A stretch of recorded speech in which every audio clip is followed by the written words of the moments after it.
প্রচণ্ড গরমে মানুষ যেমন একটু স্বস্তির খোঁজে এসির নিচে বসে, তেমনি হয়তো শীতল আশ্রয়ের খোঁজেই এসির ভেতরে ঢুকে পড়েছিল একটি সাপ।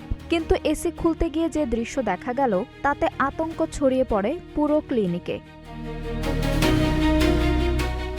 বরিশাল নগরীর সাগরদী এলাকায় অবস্থিত বরিশাল মেডিকেল সার্ভিসেস নামের একটি বেসরকারি ক্লিনিকের এসির ভেতর থেকে উদ্ধার করা হয়েছে প্রায় 4 ফুট দীর্ঘ একটি কালনাগিনী সাপ।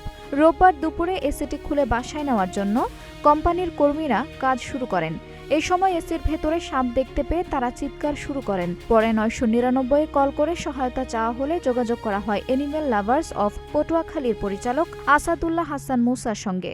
এই ওটিডি এক্সিবিটটা ওনা হাসপাতাল না আগরপুরে বেশ ক্লাব আগরপুরে এখন চিন্তা করলাম এসিটা পড়েছে বাসায় দিয়েছে এটা রুমে লাগাইনি তোর শিক করার জন্য ডাকছে তোর খুলে টেকলে আমরা আর কি হয়েছে সবাই মারবো না কি করতে হবে। পরে 999 টেলিফোন করে গুগল পে দিলে আপনাকে বাইরে লাগছে আমার কাছে কথা বলছি আইতে সময় লাগবে।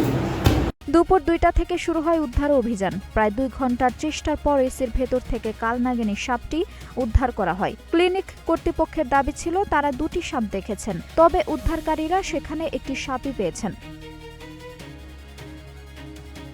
আসাদুল্লাহ হাসান মুসা জানান, ক্লিনিকের পেছনে থাকা ঝোপঝাড় থেকে পাইপ বা দেয়ালের ফাঁকা অংশ দিয়ে সাপটি এসির ভেতরে ঢুকতে পারে। তিনি আরও বলেন, সাপটি পূর্ণ বয়স্ক হলেও মানুষের জন্য ক্ষতিকর নয়। উদ্ধার শেষে সেটিকে বন বিভাগের কাছে হস্তান্তর করা হয়েছে। এর আগে বরিশাল রেঞ্জ ডিআইজির কার্যালয় থেকেও 4টি কালনাগিনী উদ্ধার হয়েছিল। অল্প সময়ের ব্যবধানে অফিস ও ক্লিনিক থেকে একের পর এক সাপ উদ্ধারের ঘটনায় নগরবাসীর মধ্যে বাড়ছে উদ্বেগ ও আতঙ্ক।